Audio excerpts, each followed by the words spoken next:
د ایران دوهم پړاو ټاکنې دلته د ننګرهار مرکزی ښار جلال آباد کې د ایران اسلامي جمهوریت په کنسلګرۍ کې د ایران دوهم پړاو ټاکنې تر سره شوې. په دغه ټاکنیزه بهیر کې د کنسلګرۍ ډیپلوماټانو او دلته په ختیځ کې میشتو ایرانیانو ګډون کړی وو. د ایران سرکنسل وایي د ایران اسلامي جمهوریت د 14مې دورې د دوهم پړاو ټاکنو لپاره یې دغه ټاکنیز مرکز دلته د میشتو ایرانیانو د ټاکنو د حق د برخمن کېدو په منظور پرانیسته ده.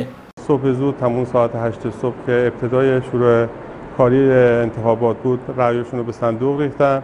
منتظر هستیم که یکی دو نفر هم از ایرانیانی که ساکن منطقه مشرقی هستند تشریف بیارن و آرای خودشون رو به صندوق بریزن.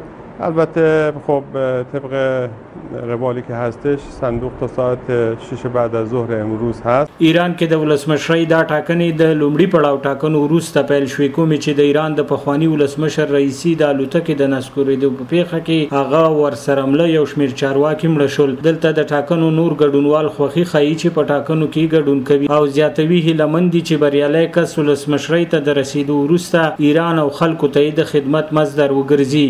خیلی خوشحالم که در این روز به پای صندوق رأی توی مرحله دوم انتخابات اومدم.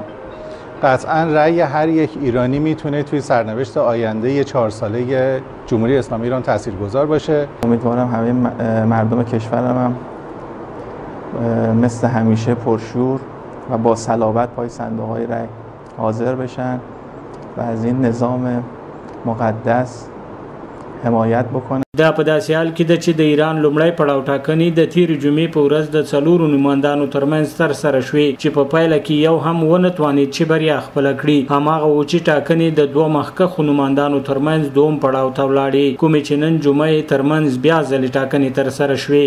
سباون ساحل، وحدت نیوز، ننګرهار.